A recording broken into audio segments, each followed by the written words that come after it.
Good morning, everyone. We'll call the meeting to order. We'll commence with our public hearing.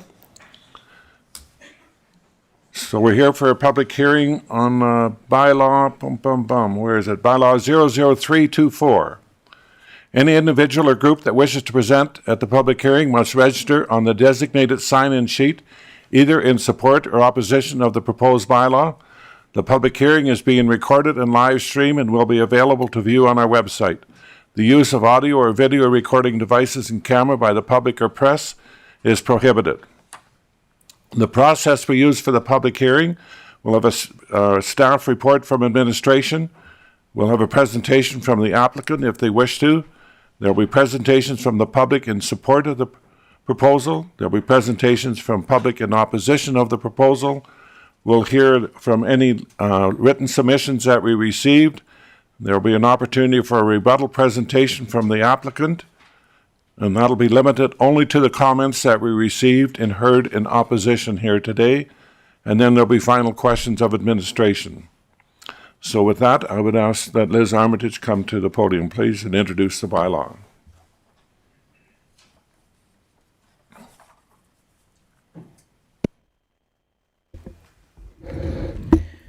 Good morning. Today I am here to present to you the planned lot cap amendment to the Municipal Development Plan, known as Bylaw 003-24. The applicant, who is here today, and their consultant, Stantec Consulting, has applied to amend the Municipal Development Plan to revise the 35% planned lot development within Section 3.4.4 of Planning New Communities to 50%. There was a previous application, it was Bylaw 015-23, that was similar in nature. However, the applicant at that point was asking to remove it completely. Through that process, they chose to amend it to 50%. They did hear from the community and former councillors about concerns and thought the 50% would be more appropriate. As well, given the change in former council to yourself, the official administrator, they had to start the process over again, so that you would be the one hearing the public hearing.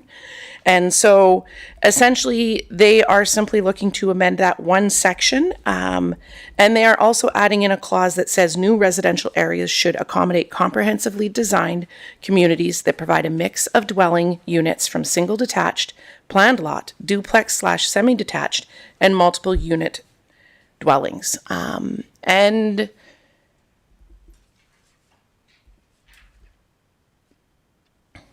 I believe that is all I have to present. Oh, no, I don't. I spoke too soon. We did circulate this application and put it on our website as per the Municipal Government Act requirements. And so notices have gone out in accordance with the MGA. And we also did not circulate this to the CMRB at this time, as we deem it as a minor amendment, not requiring a CMRB circulation and notification. Thank you, Liz. With that, we'll hear from the applicant if they wish to speak. Good morning, Council. My name is Brady Morris with Anthem Properties. Here on behalf of industry, really, to speak in favor of this application. We have a presentation, but we also submitted the rationale report, and I'm going to take it as read. We were up here a few months ago, and I gave the full presentation, and nothing's materially changed since then. We, of course, have to come back and do the public hearing with the changes in the structure here. So I think just to sum it up, I'll keep it very brief. We did a lot of engagement on this file. It's coming on 2.5 years. It's crossed 3 councils' desks. And it's morphed over that time, and it's adapted, like municipal development plans frankly should. They should be living, breathing documents that can respond to changes in the world and changes in the local economies. And we feel that our application and the amendment to a 50% cap strikes a good positive balance of helping support the economic growth of Chestermere. We've seen our company, Anthem's been a big stakeholder, a big investor. We continue to make investments in this municipality over the last 15 years. And we've seen the growth that's occurred in the last 15 years, and we've seen some of these lagging infrastructure items like new roads and schools and recreation facilities and non-residential uses such as office or employment, retail, you name it. And some of those have been lagging, and a big factor of that is we need more growth, and we need it not only for the social sustainability of Chestermere, but for the fiscal, financial sustainability of Chestermere. We need to amortize more of these costs, this infrastructure we put in the ground, and we need to grow an appropriate density that will help carry those costs. And we think this application is going to help achieve that. So we'll leave the rationale report as read. I'm here to answer any questions you may have, and thanks for your time. Thank you. Now I have no questions. I'll call 3 times for anyone that wishes to speak in support of the application. Is there anyone here that wishes to speak in support of the application? Calling once. Calling twice for anyone that wishes to speak in support of the application. Calling 3 times for anyone that wishes to speak in support of the application. Ty, do we have any letters in support of the application?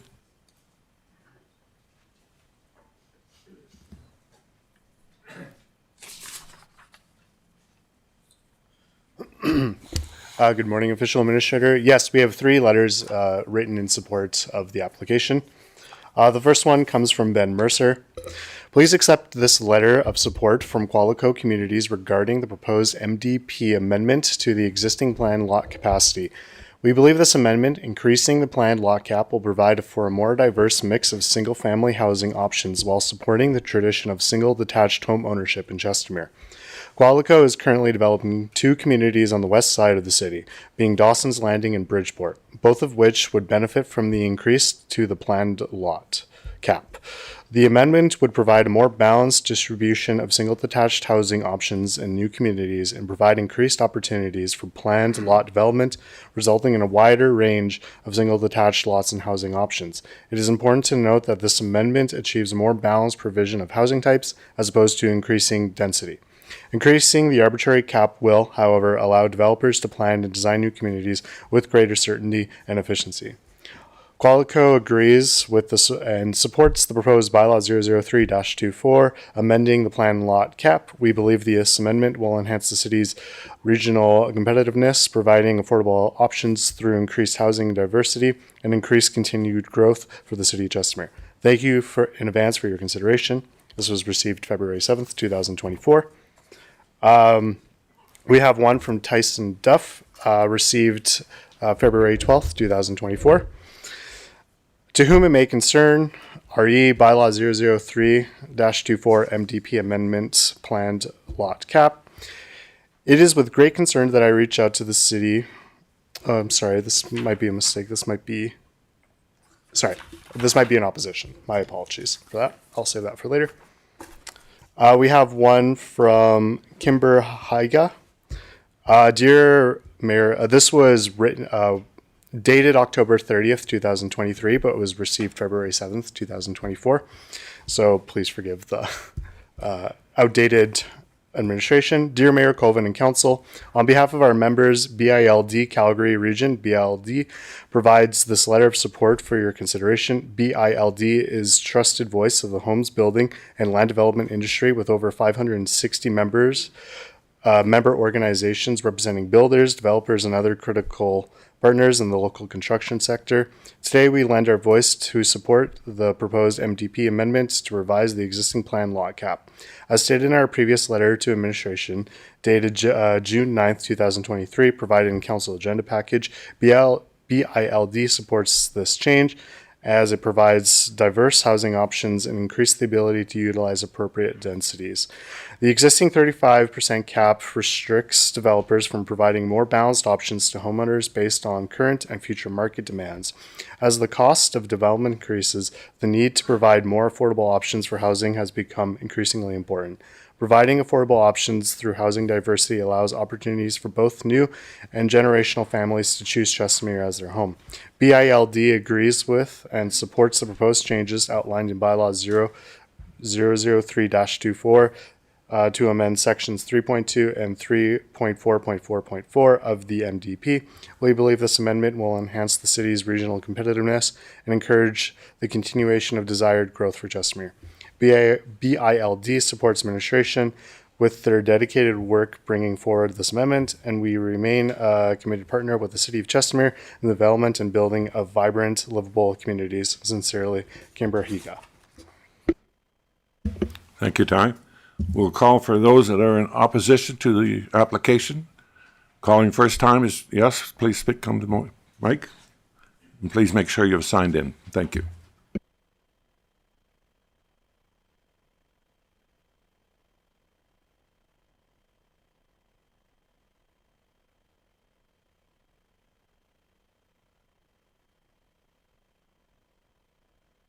Mayor. I've heard speaking of affordability and accessibility in some of my research that I've done on the construction that is happening on the west side.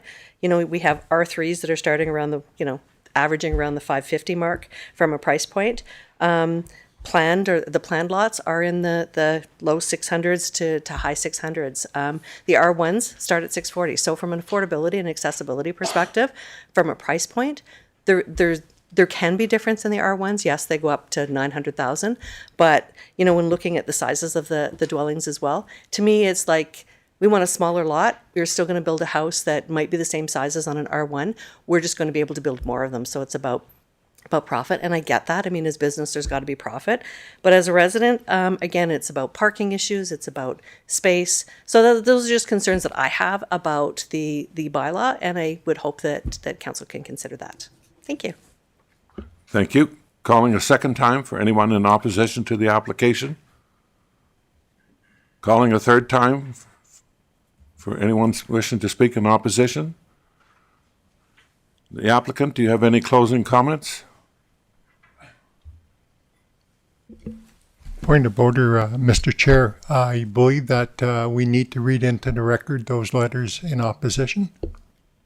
Thank you, Mr. Vincent. Yeah, we can do that now. Ty, please. Thank you. Thanks, Calvin. I have a letter from Tyson Duff, who's writing in opposition of bylaw 003-24. To whom it may concern, it is with great concern that I reach out to the City of Chestermere prior to the second and third reading of bylaw 003-24. While reading the history of the previous bylaw 015-23, which was brought forth by Santec Consulting Ltd., I cannot help but be concerned. As a resident of Chestermere, I am completely unaware of any of the steps taken to date, including the public hearing that took place on October 31st, 2023. This may be due to a multitude of factors, but none as significant as the turmoil that occurred in the community of Chestermere. Any resident of Chestermere would have been hard-pressed to understand at any given moment what was occurring in regards to the operation of the city. I will not digress into the shambles of messaging of information sharing that was or was not occurring. However, I believe this bylaw needs more attention and research before any decisions are made. At the heart of this bylaw is the desire of developers to remove the 35% cap on planned lot development from the MDP section 3.4.4. In fact, Stantec Consulting Ltd. on behalf of Anthem Properties has indicated they are seeking to have the cap increased to 50%. Let's be clear, the developers are not looking to have the cap raised 15% to provide more flexibility in the development of the new communities. They fully intend to add 15% more smaller compact lots to the development. Residents of Chestermere choose to call Chestermere home for a number of reasons, not limited to, but including the composition of neighborhoods. One only needs to compare the development of Chelsea and Dawson's Landing to an older neighborhood such as West Creek or Westmere to notice the immediate differences. The congestion, closed-in feelings in the new neighborhoods is palpable. As one traverses through these new neighborhoods, they are not fully inhabited. Where the 35% cap existed in the NDP, it becomes apparent how little space is actually available. From the ability to separate oneself from their neighborhood to see the lack of actual usable parking, both on properties or on street. The challenges are clear. These neighborhoods have significant challenges. A review of the MDP amendment rationale report prepared by Stantec Consulting Ltd. raises more questions than it answers. It is clearly a one-sided document looking to maximize the profits for developers at the long-term cost of the community. It has long been accepted that the solution to Chestermere's challenges is not a larger residential tax base, only a significant increase in the commercial tax base of Chestermere is going to assist our long-term challenges. To add 15% more smaller lots and increase the population of a community that is already struggling with infrastructure, amenities, and amenity challenges is not a solution and will only amplify these challenges. On page 3, Stantec Consulting Ltd. begins the process of comparing the Chestermere MDP with the communities of Airdrie, Okotoks, and Cochrane. While these may be helpful for context, it should be mostly irrelevant. We are a community of Chestermere. We are not Airdrie, Okotoks, or Cochrane, nor should we be. If the residents of Chestermere wanted to live in one of those communities, they would have. Residents choose their communities based on many factors. For our family, it was the feel, the surrounding, and the atmosphere of Chestermere. We decided against Airdrie because of the countless new communities as congested and confined as Dawson, Landing, and Chelsea. I can tell you, as a buyer who has been shopping the first lots sold in the new development, there are 13.75 meters estate lots. In review of the request for information dated February 13th, 2024, under the heading implications, 4 or 5 areas listed as not applicable, I believe this is short-sighted. All four of those categories, financial, social, environmental, economic, will be affected by the continued densification of the neighborhoods. In the interest of keeping this short, I will only reference the quality of life in neighborhoods where people are living on 9.14 meter lot with no outdoor space where one can literally reach out and touch their neighbors. I implore the city not to rush through bylaw 003-24, despite poor turnout at the consultation conducted in 2023 during complete political chaos within Chestermere. Remember that the residents of this community have chosen to call Chestermere their home for a reason. Please do not compare us with other communities or believe that everyone wants high-density housing everywhere. The 35% cap has worked for the past 10 years and need not be changed to increase the profit of developers, only to offload the burden onto the city upon completion of the neighborhood. In closing note, I appreciate the professionalism, efficiency, and transparency that you as the interim CAO and Mr. Lagore as acting council have operated with. I note that the MDP is up for review in 2024/2025, as this will have a significant decision and will affect the community of Chestermere for many years to come. I believe it would be in the best interest for the community to have this matter dealt with by the next elected council, in my opinion. This could be a significant election issue, as it will change the overall feeling of the community. Respectfully, Tyson Duff. Thank you, Cal. No other letters of opposition? Does the applicant wish to address any of the opposition? Please come to the podium.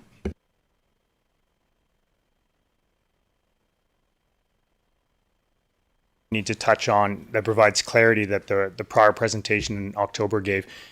This amendment does not permit us to build more plan lots. All it does is allow us to apply to council to ask for more plan lots. I think that's a key item that maybe the general public doesn't quite understand. This does not give us a blanket approval. We still have another very specific step, and that's to come back in front of council and ask through a land use amendment to actually get this increase in plan lots. I think that's a key point.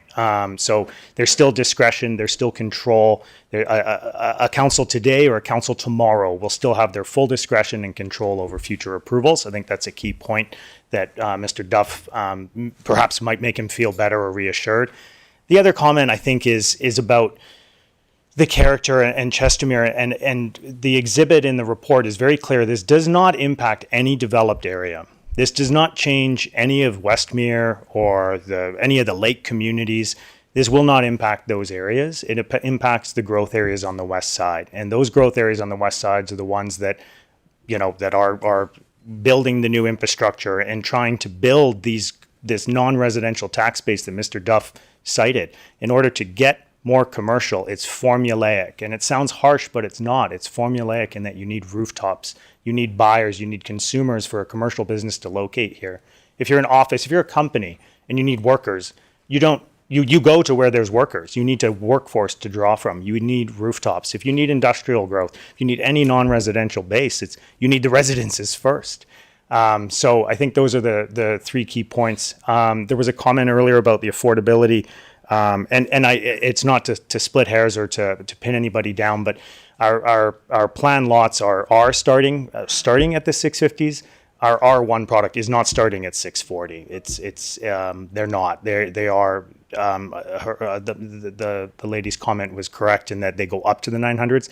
They start in the 800s, and our presentation figure was very clear on what our show homes are selling for the front drive estate. I just want to make that clear because the issue of affordability is obviously a hot topic across North America, candidly, right now. So just wanted to clarify that point. I'm trying to think of something else Mr. Duff mentioned, but I think those are the 3 key points, I think. Thank you. Liz, do you have any final comments you wish to make?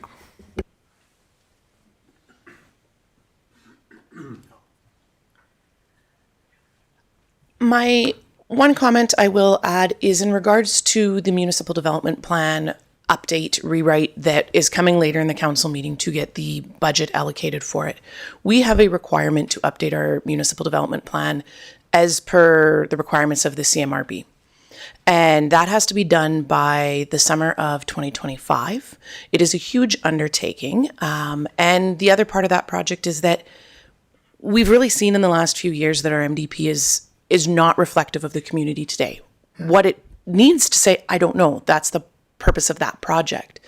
And so this entire cap and the planned lot element will be significantly reevaluated as a component of that project. So I view this as a stopgap until there's a wider community conversation, while acknowledging that there has been community conversations around changing this cap already. Going to the 50% versus the 100% removal that was previously proposed feels to me like a good balance, knowing that we will have a more detailed review coming in all likelihood. Thank you, Liz. With that, we'll declare the public hearing closed. With that, I'd like to call the regular council meeting of Tuesday, February 13th to order. We'll start off by a land acknowledgement. I'd like to take this opportunity to acknowledge the traditional territories of the Blackfoot and the people of Treaty 7 region in southern Alberta. The city of Chestermere is also home to the Métis Nation of Alberta, Region 3. This meeting is being conducted virtually, and you can watch us online. I'd like to recognize Councillor Dean and Councillor Naran. Thank you for being in attendance and keeping up to date until the next by-election. Also like to recognize former Mayor Chalmers in the chambers.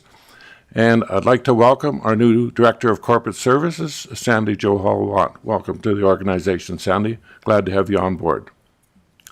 So with that, Mr. Vincent, any updates or changes to the agenda, please?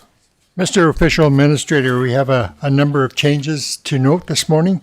First of all, on agenda item 5.2, the presenters will be Sandy Johal-Watt, Director of Corporate Services, assisted by Ann Tai, Senior Manager of Finance. If we move to item number 7.6, the words release of funding be struck and replaced with the words partnership assessment.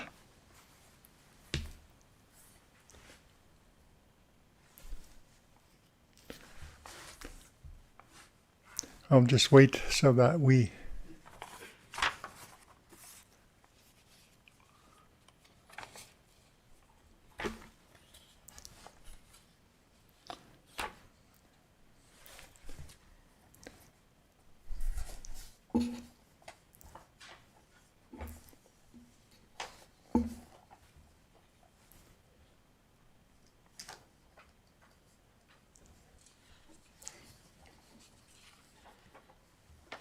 Okay, and I think we've noted 7.6, partnership assessment, 7.7, including the words / release of funding, 8.3, that the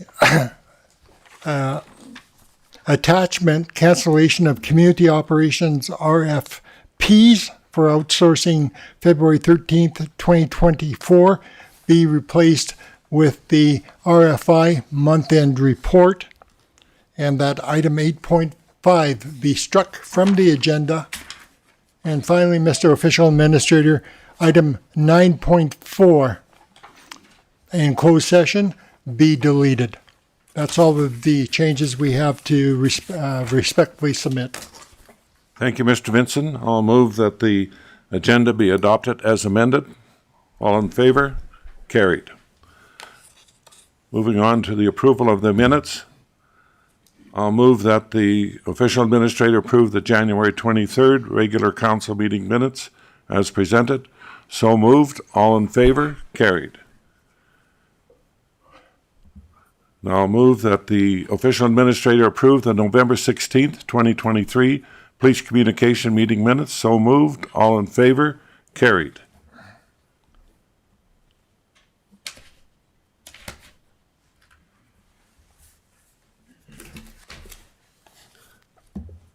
And Callan, I believe you have a presentation on the Calgary International Committee appointment? Or do you want me to just proceed with the motion?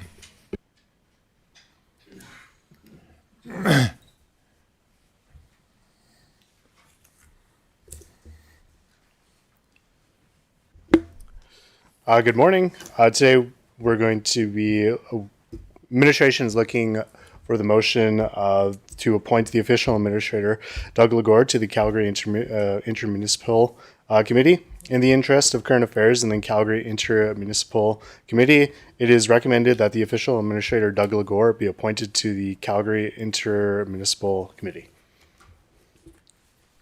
Thank you, Callan. I'll move that council appoint the official administrator, Doug Lagore, to the Calgary Intermunicipal Committee. So moved. All in favor? Carried. Next item, please, Callan. In similar vein, we are looking, administration's looking to appoint the official administrator, Doug Lagore, to the Rocky View County Intermunicipal Committee. I'll move that council appoint the official administrator, Doug Lagore, to the Rocky View County Intermunicipal Committee. So moved. All in favor? Carried.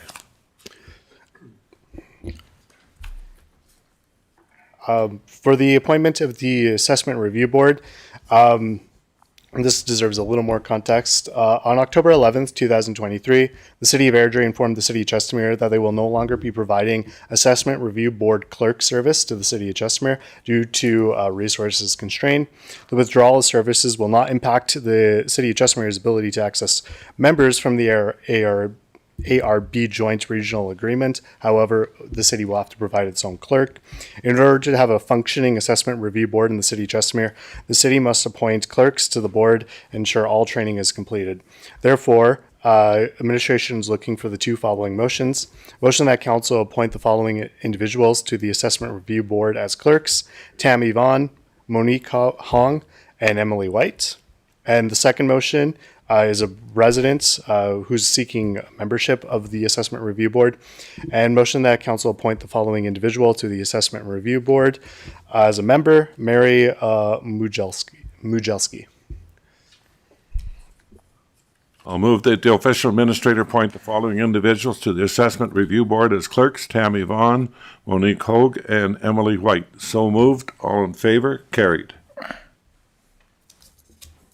And I'll move that the official administrator appoint the following individual to the Assessment Review Board as a member: Mary Mujelski. So moved. All in favor? Carried. Thank you, Colin.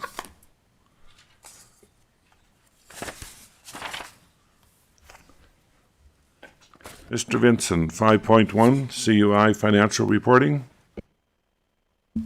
Thank you, Mr. Official Administrator. You have your report as part of the agenda package. I'll start with the recommendation that the official administrator accept this report as information and direct the administration to post the report on the City of Chestermere website and through its social media outlets. At the March 28, 2023 regular meeting of Council, Deputy Mayor Fote presented a motion directing administration to continue the request for proposals process for an audit firm and to come back to Council for a decision, which motion was carried. Despite the direction from Council in the matter, administration proceeded in retaining Kingston Ross Pasnak without going back to Council to get approval.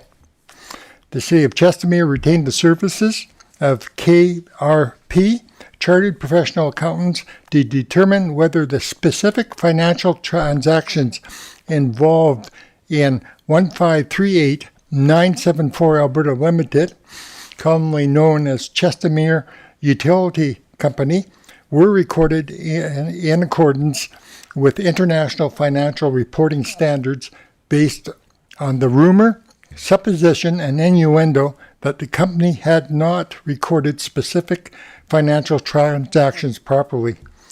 The KRP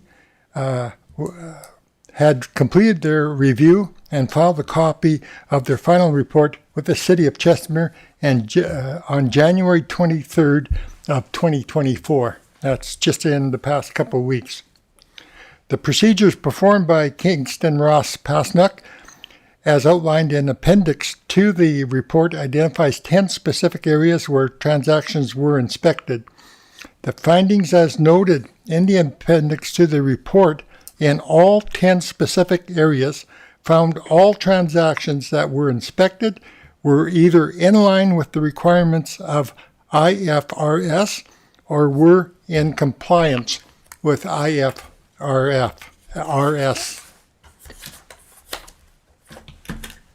Contrary to the rumors, supposition, and innuendo, the company had recorded all financial transactions properly in accordance with the International Financial Reporting Standards. The City of Chestermere paid the firm of KRP an amount of $7,875 for this engagement and to prepare and produce the report. Mr. Official Administrator, I refer back now to the recommendation to accept this report as information. So, Mr. Vinson, you're telling me that the city retained an audit firm to do an audit of another audit firm? Mr. Official Administrator, that is exactly correct. Thank you. I'll move that the official administrator accept this report as information and the director of administration to post the report on the City of Chestermere website and through its social media outlets. So moved. All in favor? Carried. Ms. Johal-Watt, I believe you're next. Thank you.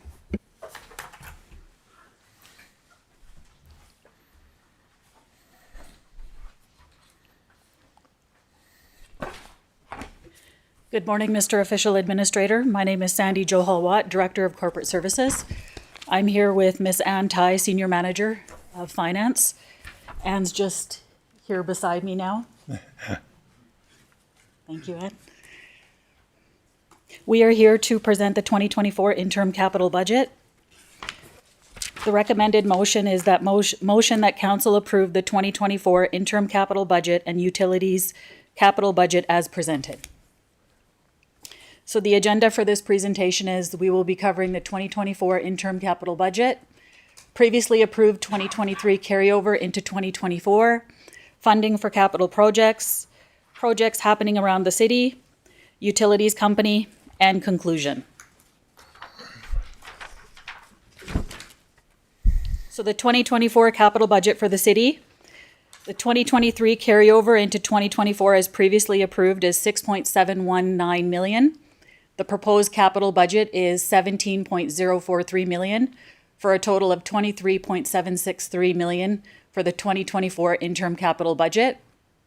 The 2024 capital budget for utilities, proposed capital budget is $2.412 million for a total 2024 interim capital budget of $26.175 million. We are seeking approval for $19.45 million. So this slide just goes through the different departments and their respective units in regards to the various projects for 2024. We've got $17.043 million in 2024. We've got a carryover to 2024 from 2023 of $6.79 million. Utility, $2.412 million for a total of $19.45 million. Next slide, please. This slide details the various carryover projects and the cancellation of approximately $3 million in projects for a reduction of 3.22 million. We are looking for a 2023 capital over to 2024 for 6.79 million. Next slide, please. This slide shows the various funding. So we've got approximately 10 million in MSI funding, CCBF 245,000, MSI 10 million 3.25, offsite levies 4.809, offsite levies front-ended 250,000, and RSA 1.42 million. Next slide, please. This slide is showing the 2024 interim capital budget in regards to different units. We've got 2023 carryover from 2024, CGI offsite levies 6.066 million for a total of 6.719 million. 2024 capital budget projects 17.043 million. This slide just glances over at key projects in 2024 for a total of 17.043 million. Utilities, 2.412 million. Utilities, 1.390 million. Utilities offsite levy storm, 785,000. Utilities offsite levies wastewater, 785,000. Utilities offsite levies wastewater, 7,500. And lastly, utilities offsite levies water, 229,000 for a total of 2.412 million with the graph below. Thank you, Callan. Conclusion, 2024 interim capital budget. We're looking for approval today for the interim capital budget of 23,763,000. Utilities capital budget, 2.412 million for a total interim capital budget of 26,175,000. Next slide, please. If there's any questions, Ann and I can take those questions at this point in time. One question. We're not incurring any long-term debt for any of these capital projects. Is that correct? Let me just revert over to Ann. Yes, good morning. For this interim budget, we don't incur any debt. The major funding, it comes from MSI. We review all the eligible project and we want to use all the funding for the MSI before they move to the new project. And the second funding source is offsite levy. We review all the offsite levy restricted surplus, and we do have enough funding to cover for the offsite levy project. Thank you, Ann, for that. And I just wanted to make it clear for the public that we're not incurring any long-term debt for this budget. With that, I'm ready to move forward with the motion, please. Thank you, Sandy and Ann. Thank you. Move that the official administrator approve the 2024 capital budget and utilities capital budget as presented. So moved. All in favor? Carried. Thank you.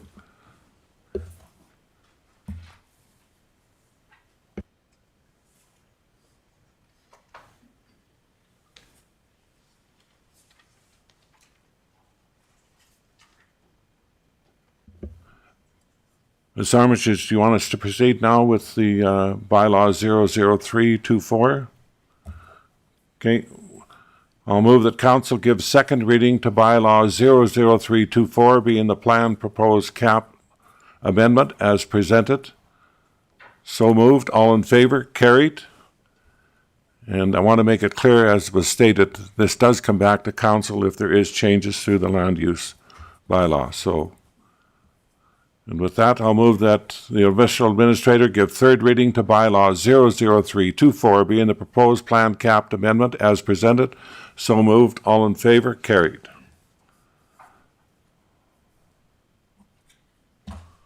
With that, we can move on to item 6.2, please.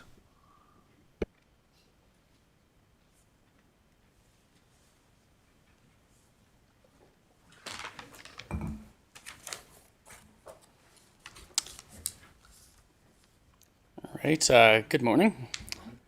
My name is Jack Shipton, Planner 1 with Community Growth and Infrastructure. Today I'll be presenting a request for decision on bylaw number 004-24. This file proposes land use amendments to the Kinnenberg South Outline Plan, as well as the map of the land use bylaw 022-10. I would like to note that the applicant is with us today, Mr. David Caper from Urban Systems, should you require clarification on any aspects of this file. Onto the bylaw itself, administration is recommending the following motions. One, motion that council give first reading to bylaw number 004-24, being an amendment to the Kinnenberg South Outline Plan, and the land use bylaw 022-10 as amended and as shown on Schedule A of bylaw number 004-24. Second, a motion that council approve the scheduling of a public hearing for bylaw number 004-24 for March 12th, 2024. Onto the background, the subject property is focused on 2.39 hectares within Phase 4 of the Kinnenberg South Outline Plan. With a legal description, Lot 1, Block 1, Plan 0914743. The proposed land use redesignations, as shown on Schedule A of the proposed bylaw, are as follows. To redesignate 2.3 hectares of the residential single detached R1 district to the residential planned lot front drive R1 PFD district, to redesignate 0.04 hectares of the residential single detached R1 district to direct control residential semi-detached DCR2 district. And finally, to redesignate 0.05 hectares of the residential single detached R1 district to the public service PS district. Administration has reviewed the application against all applicable city-approved plans, including the land use bylaw and municipal development plan. We have determined that they align with the intention of our policies, specifically conformance with the land use bylaw and with the intent of MDP section 3.4.2, housing diversity, which promotes a variety of lot sizes to encourage a broader range of housing options for residents. It should be noted that even with the proposed redesignation to the residential planned lot front drive, the development remains within the 35% cap for planned lots per NDP section 3.4.4.4. These proposed land use amendments will include updates to the Kinnenberg South Outline Plan. A redlined version of this plan has been provided as Schedule B of proposed bylaw number 004-24. And administration has highlighted the following implications pertaining to this proposal. In terms of social impacts, a greater variety of housing in a community makes it more accessible to a broader range of demographics, increasing social mobility. In terms of economic impacts, with the increasing prices of residential properties, smaller lots may provide more affordable housing options in the city. Administration sees no significant risk in approving this application. And any questions for you today? Thank you. I have no questions at this time. Mr. Official Administrator, if I just may, Go ahead, Mr. I'd Vincent. like to acknowledge that this is Mr. Shipton's first opportunity to present before council, and he's handled himself very well, very professionally, and I'd like to congratulate you on your presentation. Thank you. Well done. So I'll move that the official administrator approve the scheduling of a public hearing for bylaw number 00424 for March 12th, 2024 for 9 a.m. So moved. All in favor? Carried. I'll move that the official administrator give first reading to bylaw 00424, being an amendment to the Kinnenberg South Outline Plan and the land use bylaw 02210 as amended as shown on Schedule A of bylaw 00424. So moved. All in favor? Carried.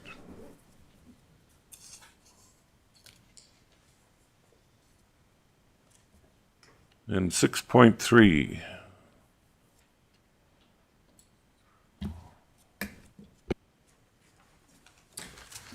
Good morning, Mr. Official Administrator. Morning, Mitch. I'm here before you today to present two motions The first being that you council give first reading to bylaw 00624, which is a road closure bylaw. And the second motion being the approval of a scheduling of a public hearing for the bylaw for March 12th, 2024. So the context and background with respect to this bylaw is that the city is seeking to close a approximately 0.3 hectare, 0.8 acre portion of Range Road 283 in the north or in the southwest of the city. This is shown in bylaw Schedule A. The approximate area to be closed would be 0.82 acres in total. So this portion of the 283 allowance abuts a triangular parcel address being 240187 Rainbow Road in the southwest. It is not utilized for the Rainbow Road right-of-way in this particular area, though it does to the north merge into that roadway. So the portion that we're closing is currently not being used, and there's no foreseeable need to use it as a road in the future. Essentially, the purpose for the road closure is related to the fact that the city is seeking to have a 8-meter right-of-way taken from that triangular parcel on its east boundary, so that the city has enough right-of-way for the Rainbow Road in the future. So the road closure essentially would be in part to facilitate a potential transfer of lands to compensate the property owner should we be able to reach an agreement about transferring those lands. So essentially that is the purpose, the intent behind the motions. In terms of the implications administration has considered. Financial, we do not see any implications. Service, should the bylaw be approved, the road allowance would no longer be able to be utilized for a road. Social is sort of the flip side of that coin. If it is closed, there and the lands that are transferred are subtracted out, there's still an opportunity to have city-owned lands for the placement of a connective pathway to the regional pathway that's just south of the property there. So, environmental. So there are ER lands to the south, which buffer the Headworks Canal south of the site. So closing the road allowance would ensure you would not see a road abutted to an ER parcel, which is somewhat of an environmental benefit. So with that, we would ask that you approve the motions as put forward, and are asking for, firstly, the approval of the first reading of the bylaw. Thank you, Mitch. I have no questions. I'll move that the official administrator give first reading to road closure bylaw 00624. So moved. All in favor? Carried. And I'll move that the official administrator approve the scheduling of a public hearing for bylaw 00624 for March 12th, 2024. So moved. All in favor? Carried. Thank you, Mitch. Thank you, sir. 6.4, Callum, please.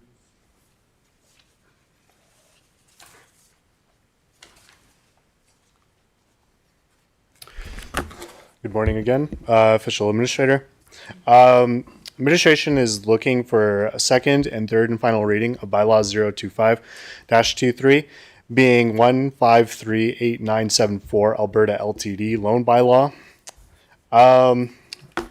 At the January 23rd, 2024 regular council meeting, bylaw 025-23, being the 1538974 Alberta LTD loan bylaw, received first reading, and administration was directed to post the appropriate advertisement on the City of Jessamine website.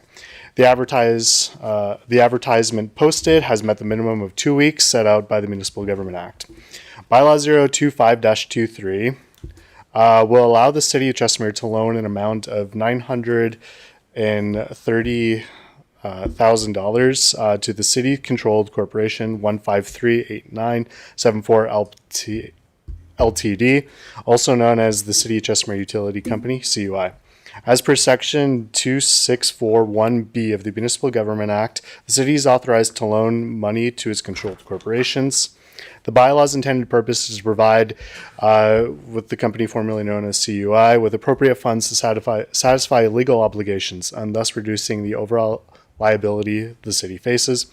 In terms of the loan, are that the city will loan 1538974 Alberta Ltd. the initial principal amount of $930,000 and will be charged an annual interest rate of 0%. The period of the loan will commence on January 23rd, 2024, and will expire December 31st, 2024. The source of funding will come from the City of Chestermere Municipal Stabilization RSI account. So with that, the City of Chestermere administration is looking for second reading and third and final reading of bylaw 025-23. Thank you, Colin. Mr. Vincent, this is just an internal transaction between the utility corporation and the city, correct? That is correct, Mr. Official Administrator, and that is to pay for a legal obligation that was settled that this council was apprised of previously. So we're now in a position, having advertised bylaw and not received any feedback, to proceed. Okay, I'll move the official administrator give second reading to bylaw 02523, being the 1538974 Alberta Ltd. loan bylaw. So moved. All in favor? Carried. I'll move that the official administrator give third and final reading to bylaw 02523, being the 1538974 Alberta Ltd. loan bylaw. All in favor? So carried. Thank you. And Callan, you can proceed with 6.5, please. Today, I'm bringing up bylaw 005-24, the Assessment Review Board bylaw amendments. As previously mentioned, the City of Airdrie is no longer providing Assessment Review Board clerk services to the City of Chestermere due to resource constraint. Therefore, we will have to amend bylaw 005-20, being the Assessment Review Board bylaw. As requested, Legislative Services has amended bylaw 005-24, being the Assessment Review Board bylaw to reflect the changing of personnel appointed as a designated officer in the Assessment Review Board as per the agreement between the City of Chestermere and the City of Airdrie. The section changed is as follows. Section 5A is now to read, Council hereby appoints the City of Chestermere's City Clerk as designated officer in the position of Clerk of the Assessment Review Board as per the agreement signed in the City of Chestermere and the City of Airdrie. So once again, this administration is looking for first reading of bylaw 005-24, being an amendment to bylaw 005-20, Assessment Review Board bylaw. I'll move that the official administrator give first reading for bylaw 005-24, being an amendment to bylaw 005-20, Assessment Review Board bylaw. So moved. All in favor? Carried. Thank you, Colin. Thank you.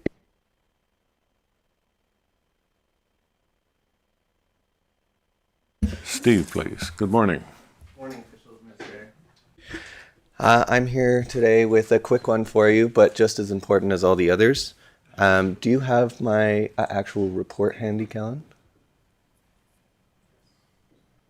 I'm here just for a motion for you to read as well as sign the proclamation in front of you. Assuming that this all goes well, it'll also be put on our website showing the signature.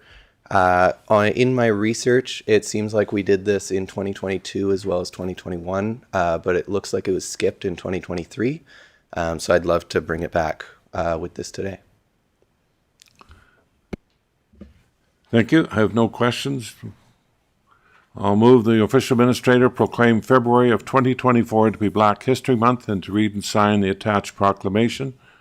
And I can read out, during Black Month history, Canadians celebrate the many achievements and contributions of Black Canadians throughout history, as well as present day, have done so much to make Canada the culturally diverse, compassionate, inclusive, prosperous nation it is today. The City of Chestermere continues to work towards becoming an inclusive community in which all citizens, past, present, and future, are respected and recognized for their contributions to our community. The City of Chestermere is committed to the fight against racism and discrimination of individuals of color. Therefore, I, Doug Legore, Official Administrator for the City of Chestermere, do hereby proclaim the month of February 2024 as Black History Month in Chestermere. That will be signed today. Thank you. Thank you, Official Administrator. I have it here if you don't mind.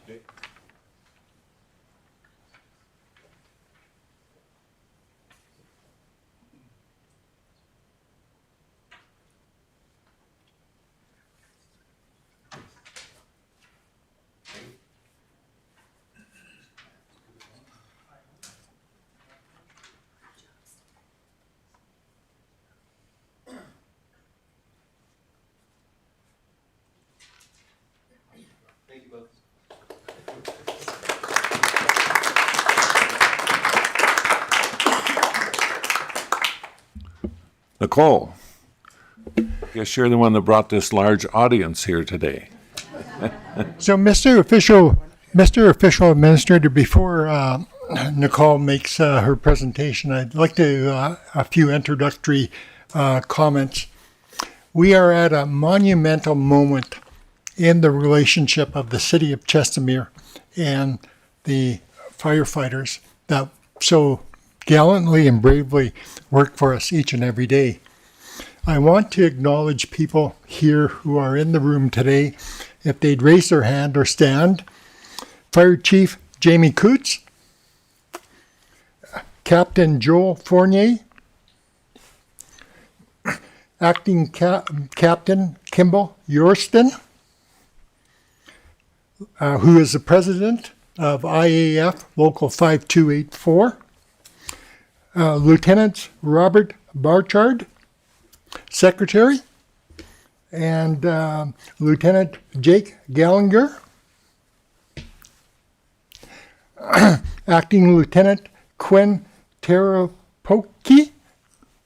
How badly did I butcher that? I apologize in advance. I didn't do any practicing, so sorry. And firefighters who are with us today, Haley Bissett, Brad Edlund, Will Smith, Matthew Ralph. Did I get it right? Thank you, sir. Jeremy Vitale, Jordan Lamperts, Taylor Perry-Pluck. Not too bad? Okay, thank you. I'll take lessons afterwards. Colin Fraser,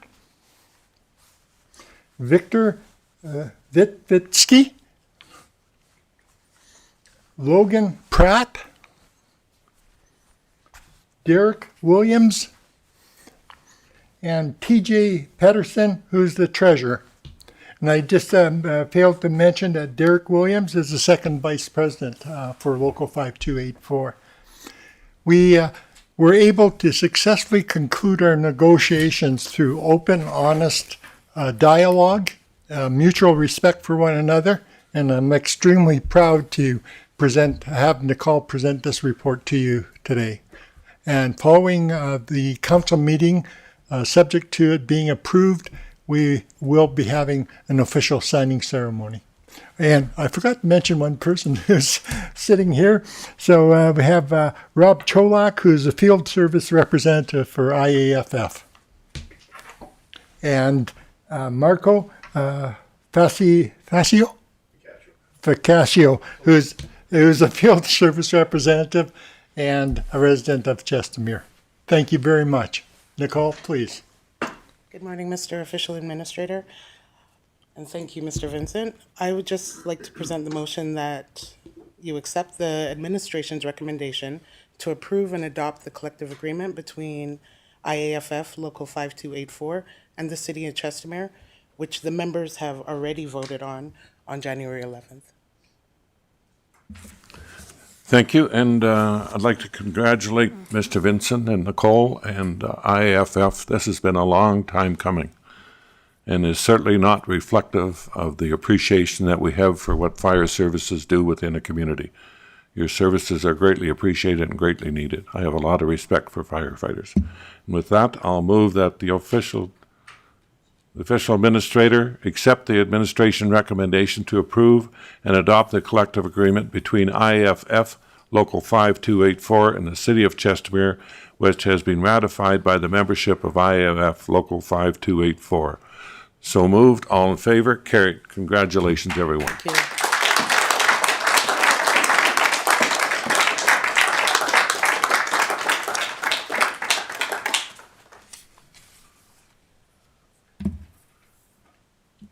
And with that,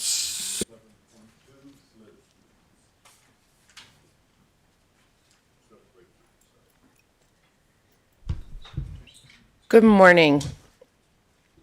While we were doing review for the 2024 interim capital budget, Community Growth and Infrastructure noted 3 additional projects that need proper motions to rescind and or, rescind. We have 3 items in addition to the ones that have been brought forward in the past. The first is the City Hall parking lot upgrade. The background and technical studies supporting the City Hall parking lot expansion have never been completed, including but not limited to a needs assessment, bylaw conformance, stormwater, etc. And as such, we recommend that the project be cancelled at this time and the associated budget be removed from the interim capital budget, which was already passed today. We also have Highway 1 westbound acceleration lanes, including upgrades to Rainbow Road. The original project was proposed as there was a safety concern at this intersection. However, to the administration's knowledge, there is no study that confirms that the proposed upgrades will address the safety concern. At this time, we recommend canceling this project and associated budget, and administration will bring forth a scope of work for a study to consider the next steps to address these concerns at the intersection to be considered by the future elected council. And then we also have the John Morris Way and West Chestermere Drive intersection upgrade. Review of past motions found that this project was tabled but never returned to the project list. As such, we recommend that the project be cancelled and not funded at this time. thank you, Liz. Could we have the motion, please?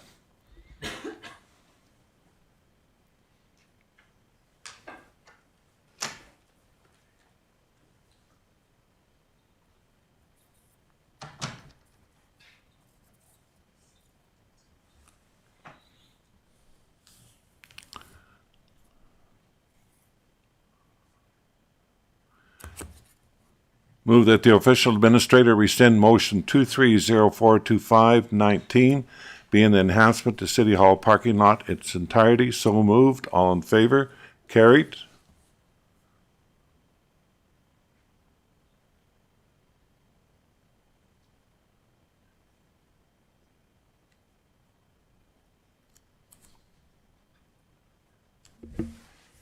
Mr. Morrison, there was 2 more motions on that previous report that need to be shown, please.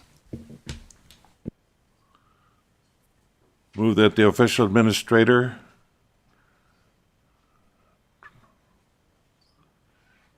be in the design of Highway 1 Rainbow Road intersection lane be rescinded. That is motion 23072518. So moved. All in favor? Carried. And the third one is move that the official administrator lift from the tabled motion John Morris Way and West Chestermere Drive intersection upgrade and be rescinded. So moved. All in favor? Carried.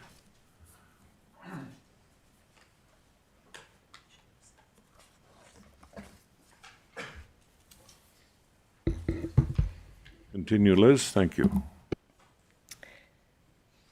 The next item I am presenting is a request for additional funds to be added to the 2024 interim operating budget. Administration is asking to have $225,000 added to the interim budget for the purpose of updating the municipal development plan. Currently, the interim operating budget has $75,000. And administration believes a total sum of $300,000 is required for this update. To reach this figure, an additional $225,000 is needed from the Community Growth and Infrastructure Stabilization Fund, RSA. And this will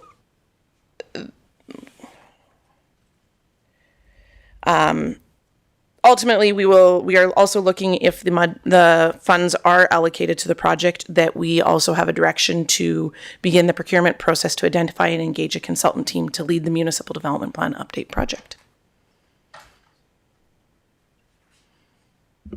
Mr. Vincent, was this item in the interim capital budget that we just approved? No, Mr. Official Administrator, that's why we're bringing it separate. And we thought it was important to be open and transparent as what we're doing. As Ms. Armitage had referred to in her earlier remarks on the public hearing, is that we are planning to move forward with a major initiative.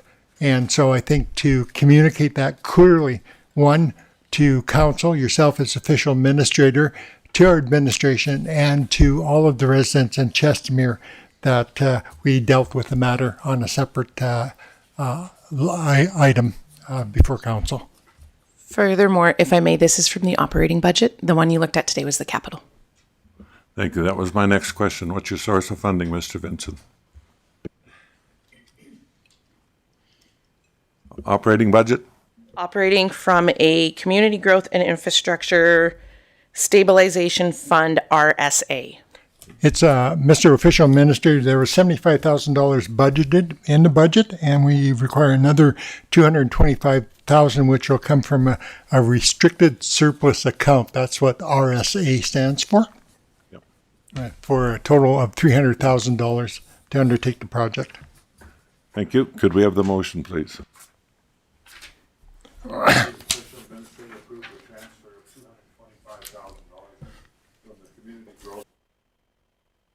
Fund RSA to the 2024 interim budget to be allocated for the updating of the city's municipal development plan. So moved. All in favor? Carried. Move that the official administrator direct administration to begin the procurement process to identify and engage a consultant team to lead the municipal development project update. So moved. All in favor? Carried. Thank you. Mr. Vincent, 7.5, please. Thank you very much, Mr. Official Administrator. First, I would like to acknowledge that Detachment Commander Staff Sergeant Klassen is present in chambers today. If you might wave. Thank you very much. It has been my pleasure to work very closely with the Detachment Commander, and as part of my report, you see the submission that was prepared with respect to additions that are required to the RCMP detachment based on the amount of growth that we have seen in our municipality in the recent years. I've always used a standard metric of one employee to 1,000 population. The RCMP are using a metric of 1 to 918 population. So the Staff Sergeant and myself did agree that we would use the 1 to 1,000 ratio. If you look at our current population of 24,649, 1 to 1,000 would mean we need about 25 officers. At current time, we have a complement and a staffing strength of 21. So to get up to that, we need 4 additional officers.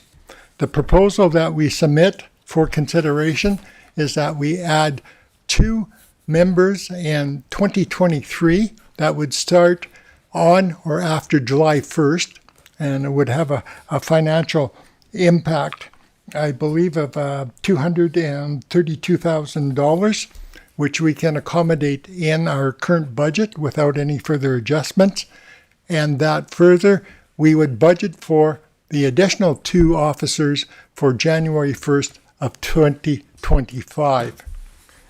With all of that, we would respectfully submit that the official administrator approve the request from the Chestermere Detachment Commander Staff Sergeant Kathy Clausen for 4 additional members, 2 members in 2024, a General Duty Corporal, and a GIS member, with those expenditures absorbed within the 2024 interim operational budget, and direct administration to include 2 members, a corporal and a general public relations member in the 2025 budget. And finally, direct the administration to submit a written request to RCMP Command to have these positions filled, the 2024 positions filled on or after July 1st of 2024. Both the staff sergeant and myself are available to respond to any questions or any clarification you might seek. Thank you, sir.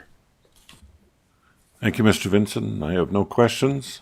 I'll move that the official administrator approve the request from the Chestermere Detachment Commander, Staff Sergeant Kathy Clausen, for 4 additional members, 2 members in 2024, a General Duty Corporal and a GIS member, with those expenditures absorbed within the 2024 interim operational budget, and direct administration to include 2 members, a corporal and a general public relations member in the 2025 budget, and direct administration to submit a written request to RCMP Command and have these positions filled, the 2024 positions filled on or after July 1st, 2024. So moved. All in favor? Carried. And Staff Sergeant Clausen, I commend the RCMP that you're taking the high road. There's been a lot of negative publicity on social media, and I commend you. I know it has an impact on morale, and I have sympathy for your people, and thank you for taking the high road. Much appreciate what you do in this community.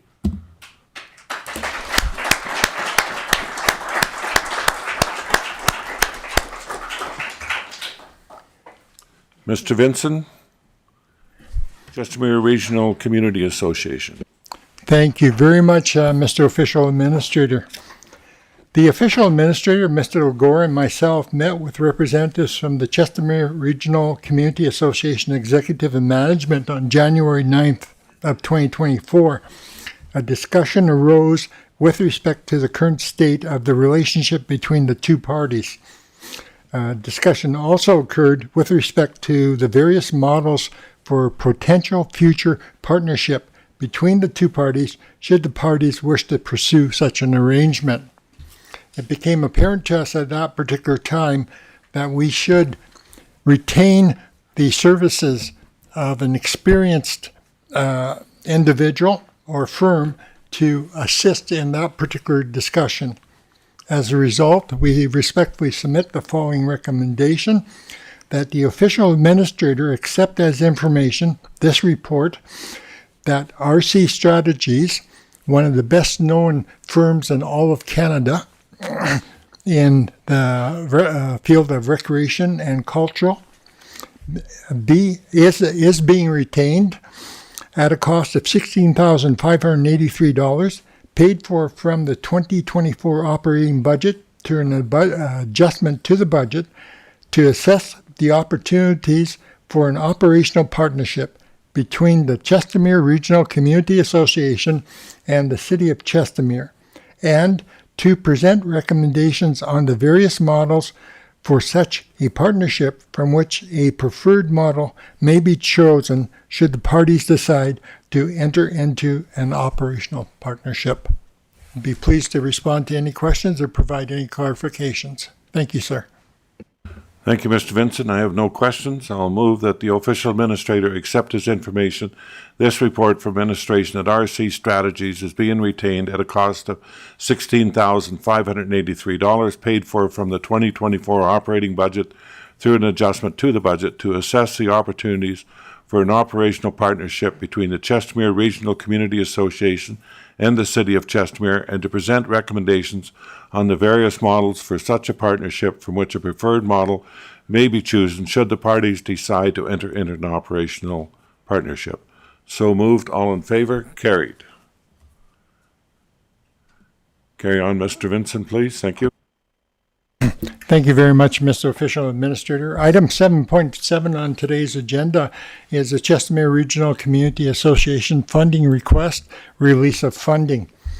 As people may recall, in December of 2023, a resolution was passed by the Official Administrator to transfer $160,000 of funding from 2023 operational budget into reserves. The official administrator, Mr. Legore, and myself had met with representatives on January 9th to discuss the relationship between the city and the association. Administration received a funding request dated January 22nd, 2024 from Jody Newen, General Manager of Chestermere Recreation Center, for both 2023 funding, which was not released, and for the 2024 budgeted amount. The administration has reviewed a number of documents, including Chestermere Regional Recreation Center Business Plan, December 15th, 2004, and the Chestermere Regional Recreation Discussion Paper of March 2016. The Chestermere Regional Community Association Recreation Center is a key contributor to the quality of life for residents of both the City of Chestermere and surrounding Rocky View County.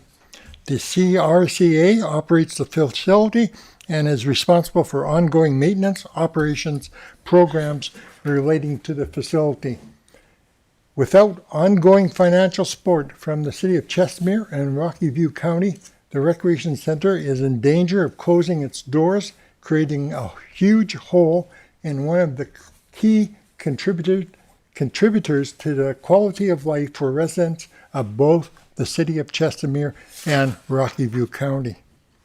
Mr. Administration, respectfully submit that the official administrator approved the payment of $320,000 to the Chestermere Regional Community Association, being $160,000 from the 2023 operational budget, which was carried forward at year-end in a restricted surplus account, and $160,000 approved in the 2024 interim operating budget to assist the association with the increasing burden of higher utility and operating costs.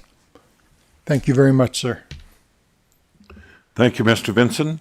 I'll move that the official administrator approve the payment of $320,000 to the Chestermere Regional Community Association, being $160,000 from the 2023 operating budget, which was carried forward at year-end in a restricted surplus account, and $160,000 approved in the 2024 interim operating budget to assist the associating with the increased burden of higher utility and operating costs. So moved. All in favor? Carried.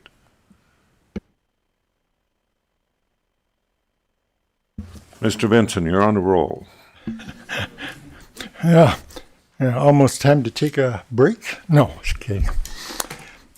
Mr. Official Administrator, Recreation Needs Assessment Study is something the administration has identified.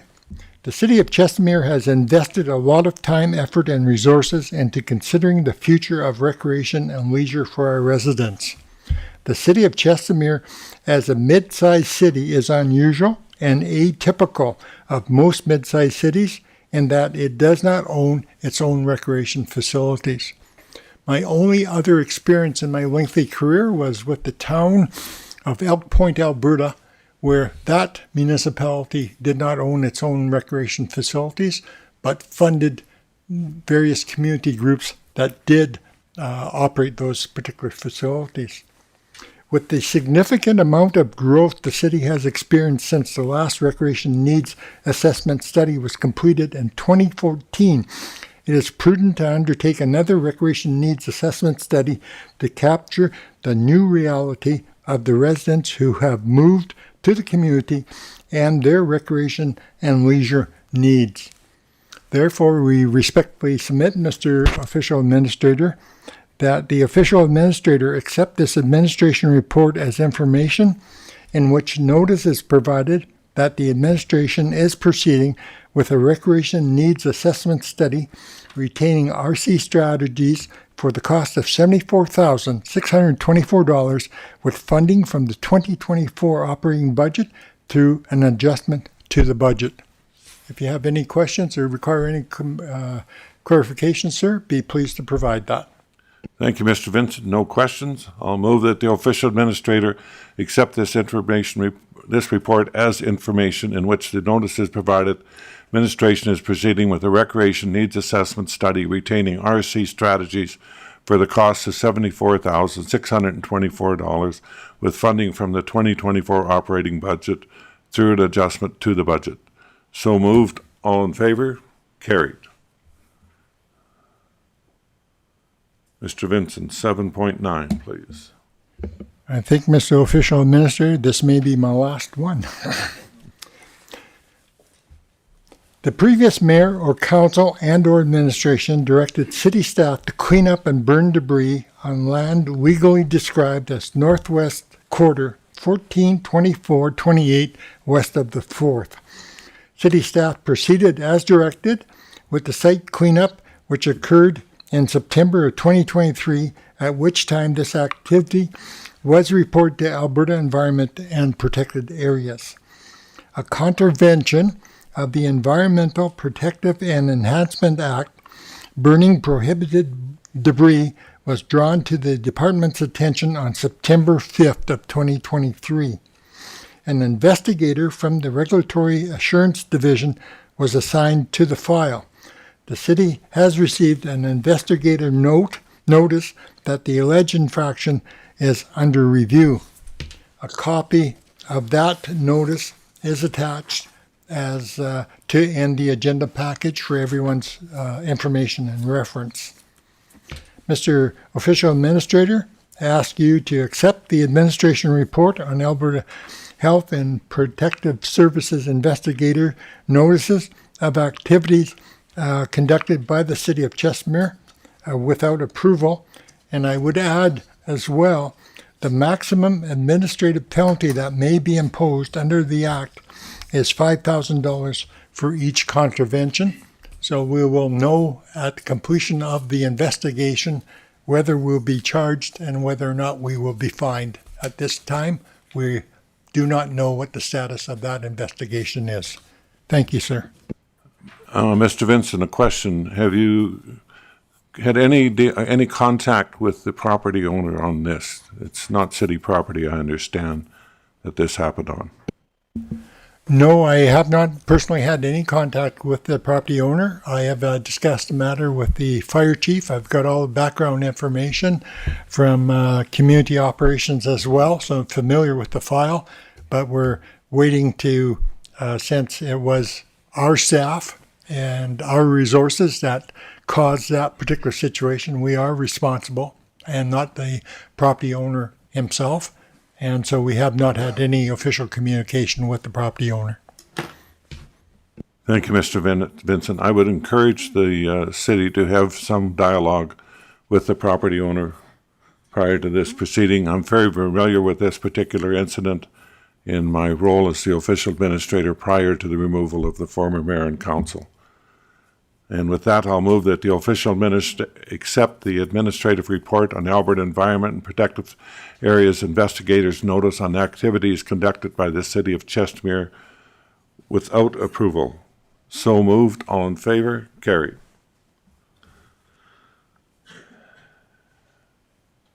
$7.10. Good morning, Official Administrator. I'm here to bring a report to decision for canceling RFP 042 Waste Management Solutions for all three streams, RFP 043 Seasonal Road Maintenance, and RFP 044 Seasonal Parks and Pathway Maintenance to allow administration to adequately review city needs before considering outsourcing again. The background on this was on July 11th, 2023, Council brought forward a motion authorizing former City Director Cameron Wrong of Community Operations to proceed with a formal outsourcing review and issuing a request for a proposal RFP for the following jobs. And that was the waste management, all three streams, seasonal parks, pathway maintenance, which included turf maintenance, gardening, landscaping, irrigation, pathways, and snow clearing. And then seasonal road maintenance, which included street sweeping, line painting, asphalt repairs, and snow plowing. Staff completed all RFPs and posted it on the following dates. So for waste management, it was August 4th, and for the other two RFPs was August 9th. Once closed, staff reviewed all the submissions, but it was unknown if comparison reports were brought to council for decision. As you can see, 7 months have passed with no decision made on these RFPs. So with this lengthy lapse of time and procurement not really being followed, therefore after that, we're considering on canceling these RFPs and reviewing these at a later date. So that is the motion that we're bringing forward today for a decision. Thank you. I have no questions. I'll move that the official administrator cancel RFP 042 Waste Management Solution, all 3 waste streams, RFP 043 Seasonal Road Maintenance, and RFP 044 Seasonal Parks and Pathway Maintenance, and to allow administration to adequately review city needs before considering outsourcing again. So moved. All in favor? Carried.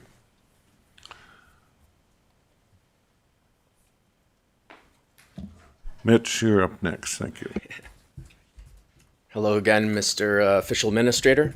I'm here to present on a request for decision regarding a land use exchange letter of intent.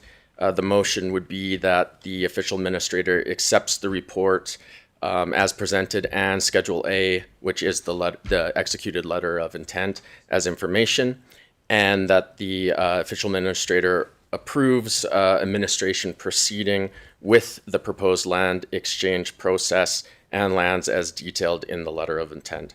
So the context, the background on this presentation relates to item 6.3 on today's agenda, which was the bylaw for a road closure. The reason this relation is due to the fact that the triangular parcel referenced earlier, which the address again was 240187 Rainbow Road, which we refer to internally as the McKay lands, based on the parties in the agreement being the landowners of said parcel. This is the preliminary step in the negotiations for exchanging the lands so that the city can obtain the necessary 8-meter right-of-way for Rainbow Road on the east side of the McKay's property. The letter of intent specifies that there is further work to be done in finalizing the agreement for the land transfer. So the motion, if granted today, would allow administration to proceed and seeking a full land transfer agreement from the McKays. So in terms of implications, administration sees we have non-applicable because we don't see any significant implications. In terms of risk, the document, the letter of intent, having been executed, constitutes the initial primary step in our goal of having the land exchange agreement executed. And the risk associated with not achieving execution of such agreement would be that the city may have to investigate other means through which to obtain the necessary right-of-way lands, which may include the expropriation process. So again, seeking that the official administrator accepts this report, including Schedule A, the letter of intent, and that the official administrator approves administration proceeding with the proposed exchange of lands as detailed within the letter of intent. Thank you. With that, I'll move that the official administrator accept this report, including the attached Schedule A, as information and approves administration proceeding with the proposed exchange of lands as detailed in the letter of intent, Schedule A. So moved. All in favor? Carried. Thank you. Thank you.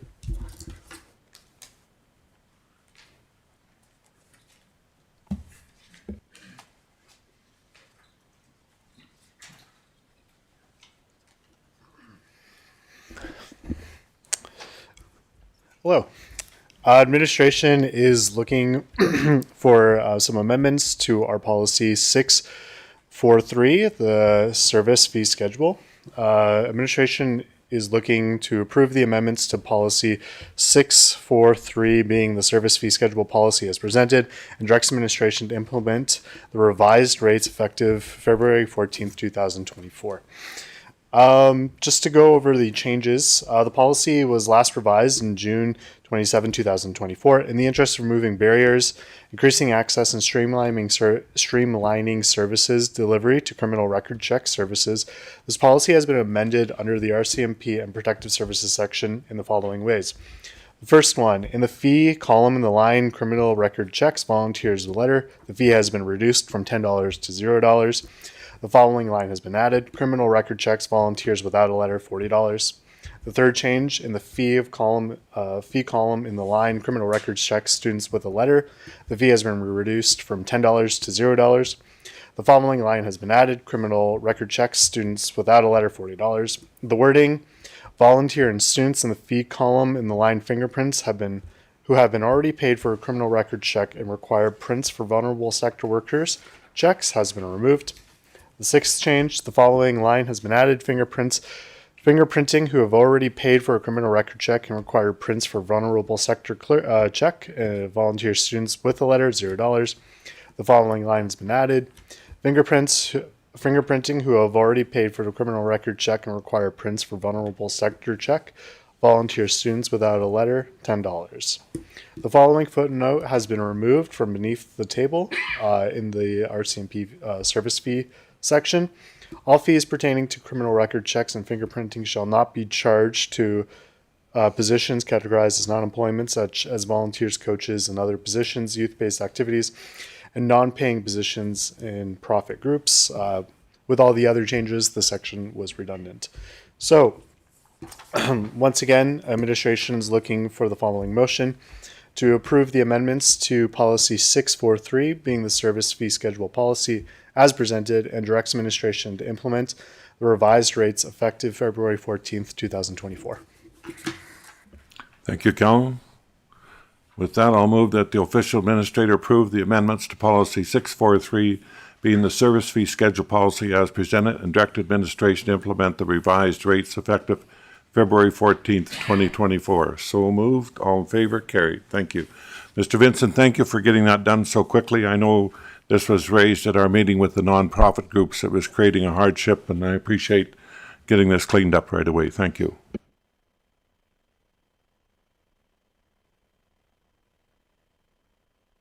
We have a food bank newsletter for information. And then we have a census update, Mr. Vincent. So, Mr. Official Administrator, for item 8.1, if we might just have a resolution to accept the food bank newsletter of January 2024 as information. I'll move that the official administrator accept the food bank newsletter for January 2024 as information. So moved. All in favor? Carried. And then Callan, please, for the census update.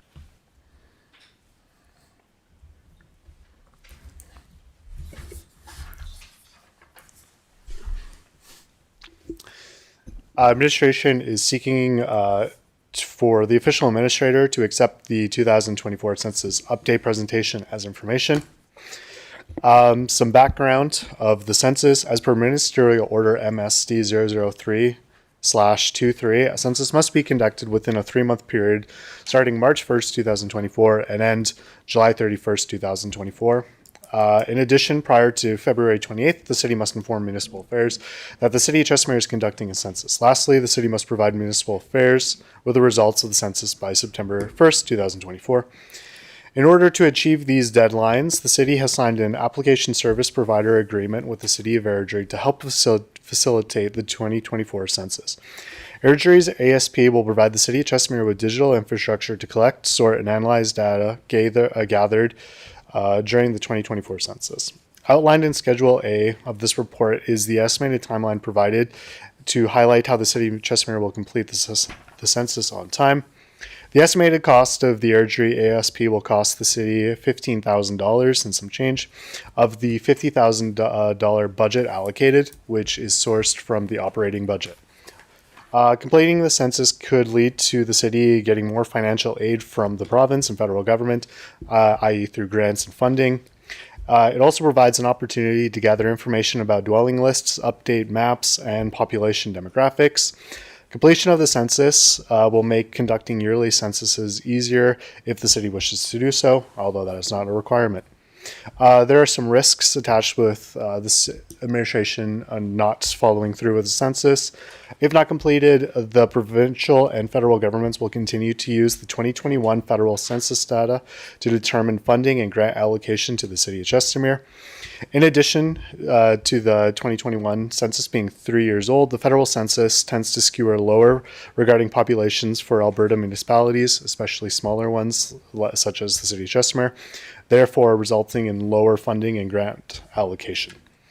If we can just scroll through the Schedule A, just the first few. So far, the city of Chestermere has reviewed and signed the Memorandum of Understanding with the city of Airdrie, the SP. I believe it is attached to the agenda package as well. Currently, for number 2, a completion a list of addresses to submit to the city of Airdrie. This is currently in progress. This is a soft deadline of last week of March, although I'm confident we can provide the city of Airdrie with that much sooner. And lastly, for the updates, interview census workers, coordinating with HR, we already have a head enumerator ready to go, so we'll be in contact with them shortly. And the rest, it will come in time. So to, once again, administration seeking a motion that the official administrator accept the 2024 census update presentation as information. Thank you, Cal. I have no questions. Move that the official administrator accept the 2024 census update presentation as information. So moved. All in favor? Carried. And with that, Dario, I guess you're up for the operations update.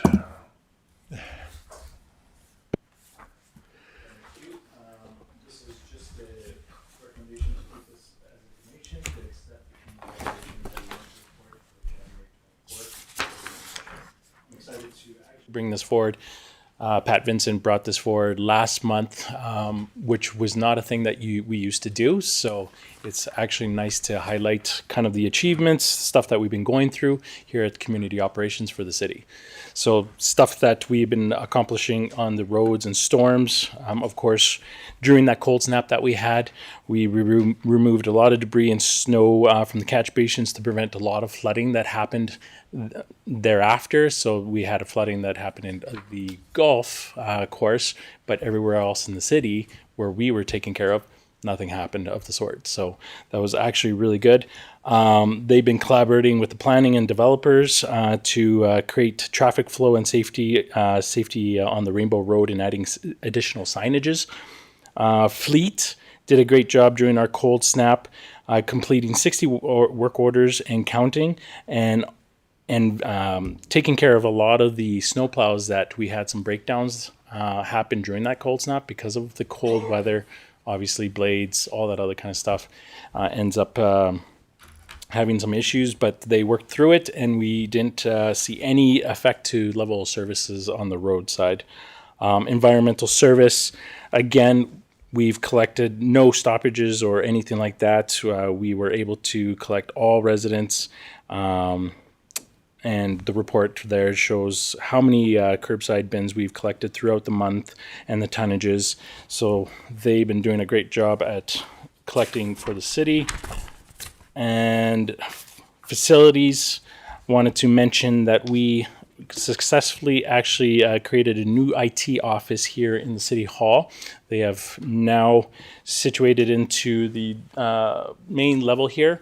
Now they have a bigger space, a space closer to everybody else where they can talk to. And yeah, it looks like they're really happy with the space and really settling in. We also moved a few office relocations, your office in particular, and then a few offices upstairs that we're starting to do now. As the budget has been approved, the capital budget, we are now going to move forward with a few more renovations to add more office space and boardrooms, well-needed boardrooms that we need. So, and then for parks, they did a great job of still collecting receptacles around the city. They did the Christmas light removals here at John Peak. and they're starting now their daily ice patrols, maintenance, and continuing on checking the skating rinks and all that other kind of stuff. And the last thing I wanted to report is on the admin side, they were collaborating with IT and communications as well. On our public website now, we used to have a section where it showed traffic report for Chestermere. Really, it always showed green on the traffic report for Chestermere. So what we decided to do, we relocated that traffic report somewhere else and put a report it button on there. So residents can actually go there and report any issues with roadside, environmental service, and parks. And then eventually we want to try and get different departments in there, like bylaw and all that other kind of stuff. So it's an easy location to go in there and report any issues for the city. So just wanted to bring that forward to you, and that's it. Any questions? Thank you very much. Can we have the motion, please? Move that the official administrator accept the Community Operations Month-End Report, January 2024, as information. So moved. All in favor? Carried. Mr. Vincent. Mr. Official Administrator, I'm very pleased to present the report that was prepared by Mr. Rick Van Gelder, Manager in Parks, and is a summary of the 2023 harvesting program. I know, having worked as an interim CEO here in the past, how important the water is to the residents who live adjacent to it and to all residents within the city of Chestermere. And weed harvesting and weed control is always an issue and uppermost in people's minds. So the complete report is attached to the agenda package. I will just focus on one highlight. All in all, staff had a good year on the water, taking off 132.5 harvester loads, which was down from 254.5 in the previous year. Each harvester holds 1,590 kilograms of vegetation when it is cut and stacked. In total, they harvested 210,675 kilograms of vegetation from the lake in 2023. Very significant. So I congratulate the staff. I thank them very much for their dedication, and I thank Mr. Van Gilder for submitting this report. And I did get a report on my desk late yesterday afternoon with regards to the flowering rush infestation that we're dealing with. And it seems that we're enjoying some success. In 2023, the amount of flowering rush that was removed from around the lake was significantly less than 2022, which to me is a good sign that we may be dealing effectively with that situation, but we will continue to focus on it in 2024. Thank you very much, Mr. Official Administrator. Just ask that this report be accepted as information.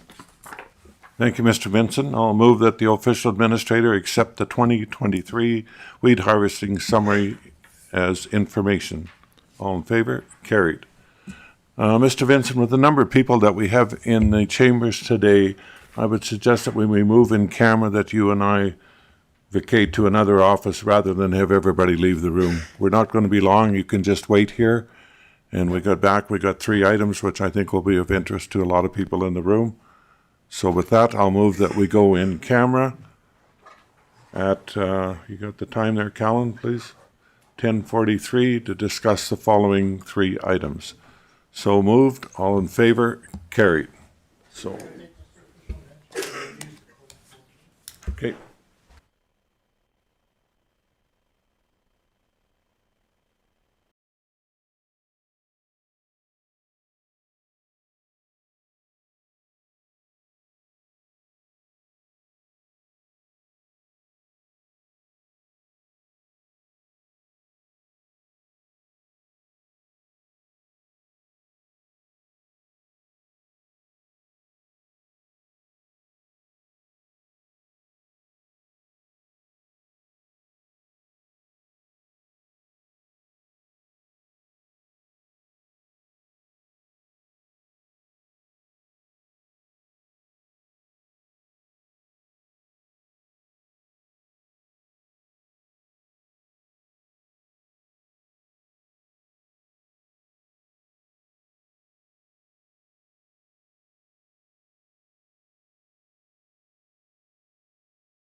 10:49 a.m.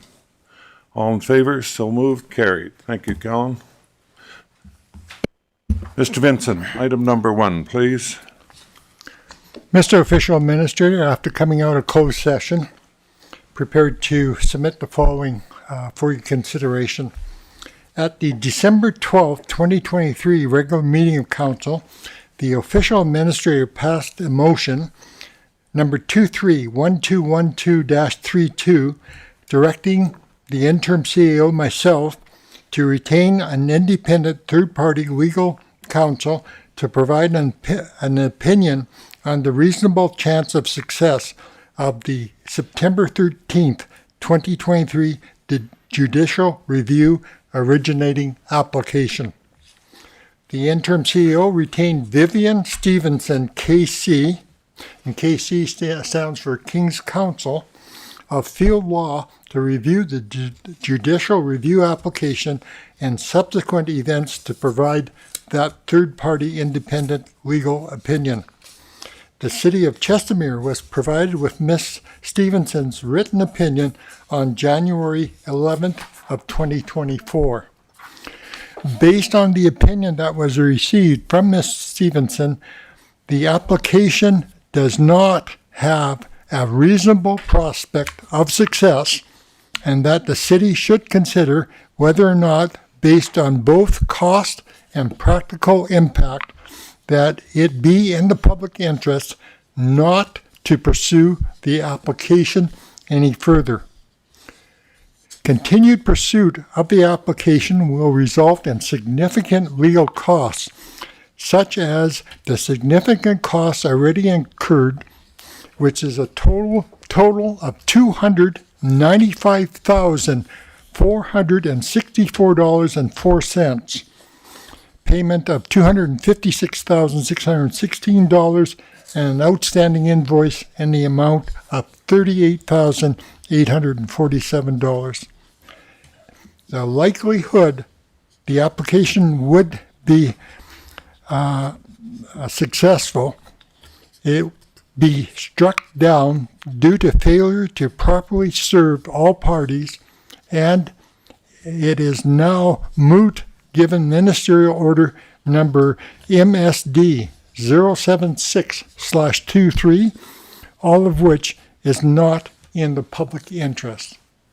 Therefore, Mr. Official Administrator, I respectfully submit that the Official Administrator, based on the independent third-party legal advice sought and provided, direct the administration to have filed immediately a discontinuance of the September 13th, 2023 judicial review originally application as one, it is in the public interest, since it has been determined the application is deemed not to have a reasonable prospect of success.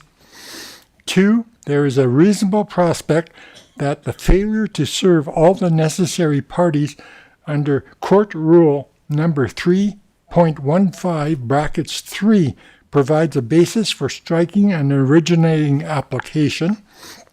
3, given the issuance of Ministerial Order number MSD 076/23, and based on the test for mootness, the tangible and concrete dispute between the parties has disappeared. And finally, number 4, given the cost and practical impact of a successful challenge, it is in the public interest to abandon the pursuit of this application any further. Thank you, Mr. Vincent. The funds that have been expended on this process to date far exceed what was budgeted for in our operating budget in 2023. Is that correct? That is correct. In fact, the retention of legal counsel was not ever formally approved, nor was any amount ever approved for expenditure on legal fees in this matter. I'll move that the official administrator, based on the independent third party legal advice sought and provided, direct administration to have filed immediately a discontinuance of the September 12, 2023 judicial review originating application, as it is in the public interest, since it has been determined that the application is deemed not to have a reasonable prospect of success. There is a reasonable prospect that the failure to serve all the necessary parties under Court Rule 315 in brackets 3 provide a basis for striking an originating application, and that given the issuance of Ministerial Order MSD 076/23 and based on the test for mootness, and the tangible and concrete dispute between the parties has disappeared, and given the cost and practical impact of a successful challenge, it is in the public interest to abandon the pursuit of the application any further. So moved. All in favor? Carried.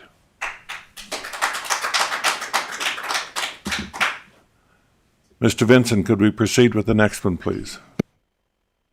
Mr. Official Administrator, the next item is again a legal matter, and the subject is statement of claim. Then Mayor Colvin and Director/CEO Kim Wallace, in the presence of paralegal Katie Hayes, issued verbal instructions to Francisco Torres of Torres Law Firm on November 15th of 2023 to file a statement of claim against Harry Harker, Brenda Huco, Tracy Radloff, and Trevor Ayers to recover alleged unauthorized and unlawful severance settlements.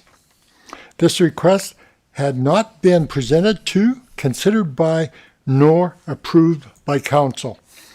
Torres Law, as instructed, filed a statement of claim out of urgency due to an impending statute of limitation in which to file the claim. The statement of claim, being rushed, was incomplete, needing to be amended. The statement of claim, as a result, was never served. The removed Mayor Colvin attempted to interfere with the process, trying to issue instructions to Torres Law to ignore the instructions received from the rightfully authorized individual at the City of Chestermere, Pat Vincent, LCG Interim CEO, on January 9th of 2024.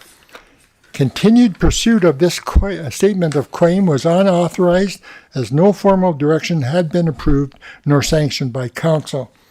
Continued pursuit of the statement of claim would take a considerable amount of time, incur substantial legal costs, and not serve the public interest.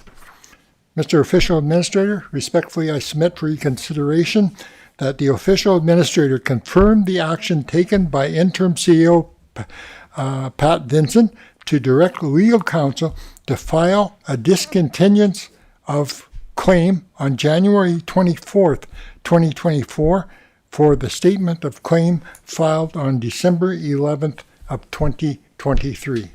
Thank you very much for your consideration, sir.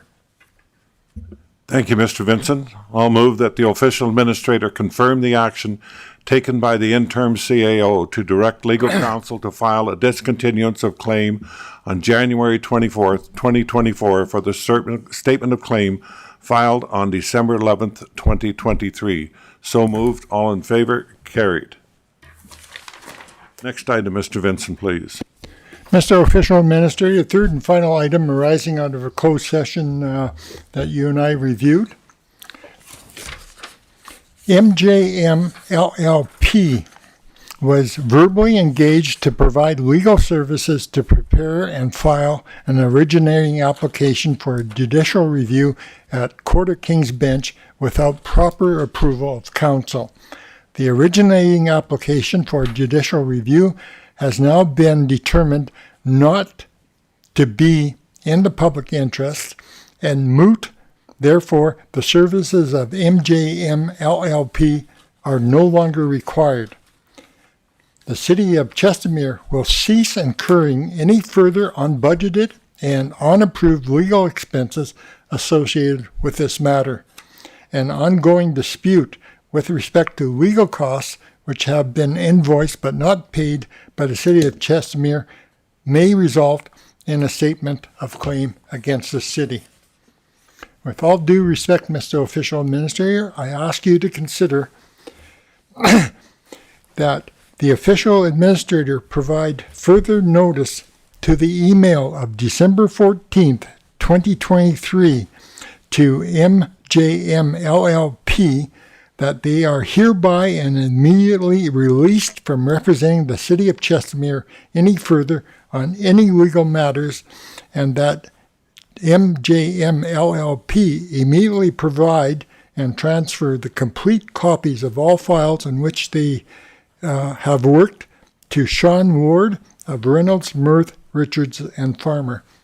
And secondly, that the Official Administrator direct the interim CEO to retain the necessary resources and expertise to assist in filing a complaint with the Law Society of Alberta against Jeff Morose of MJM LLP. Thank you for your consideration, sir. If you have any questions or clarifications, be pleased to respond. I have no questions, Mr. Vincent. I think that's self-explanatory. I'll move that the Official Administrator provide further notice to that provided on December 14th, 2023 by email to MJM LLP Jeff Morose that he is hereby and immediately released from representing the City of Chestermere any further on any legal matters, and that MJM LLP immediately provide the transfer the complete copies of all files on which his firm has worked to Sean Ward of Reynolds, Mirth, Richards, Farmer. So moved. All in favor? Carried. Could we have the next motion, please, Callan? I'll move that the Official Administrator direct the interim CAO to retain the necessary resources and expertise to assist in filing a complaint with the Law Society of Alberta against Jeff Morose of MJM LLP. So moved. All in favor? Carried. Just prior to adjourning the meeting, I'd like to read out immediate release that will be released immediately after this meeting and on our website. The written decision by Justice Johanna Price of the Court of King's Bench, released on Friday, February 9th, ruled against ex-mayor Jeff Colvin and 3 former councillors, Stephen Hanley, Mel Folt, and Blaine Folk, as they sought an injunction related to the Alberta Municipal Affairs Minister, December 4th, Ministerial Order number MSD 076, dismissing them from elected office. This is the second application for an injunction filed by the ex-mayor and councillors which has been denied. In November 2023, Justice Keith Yamamouchi denied an application for a preemptive injunction against the Minister of Alberta Municipal Affairs arising from the Cuffin Associates report based on the municipal inspection that was conducted at the direction of the Minister. The City of Chestermere has decided the cost and practical impact of a successful challenge. It is in the public interest to abandon the pursuit of the judicial review filed on September 12, 2023. The Official Administrator has directed administration to proceed with filing a discontinuance of this action. The judicial review, which was an unauthorized initiative from the former CAOs, who were also dismissed by the Minister of Municipal Order, MSDL 07623, has cost taxpayers just under $300,000 in legal fees which were unbudgeted. This brings an end to the legal saga which has hung as a cloud over the city since the filing of the originating application for a judicial review in September 23. There is still another chapter to be written. The City of Chestermere are cooperating fully with the team of Deloitte Inc. as they conduct the financial inspection for the period of October 18th to December 24th, 2023, ordered by Minister McIver with Ministerial Order MSD 00524. Deloitte is expected to file a report with the Minister by the middle of April 2024. The Minister has stated that the report will be shared with the residents of Chestermere. The City continues to operate under the direction of Official Administrator Doug Legore till a by-election is held in mid-year. The administration is currently being led by veteran and experienced interim CAO Pat Vincent. And Mr. Vincent, I want to commend you for the work you've done, and hopefully we have brighter days ahead for the city. With that, I'll move that the meeting be adjourned. So moved. All in favor? Carried. Thank you.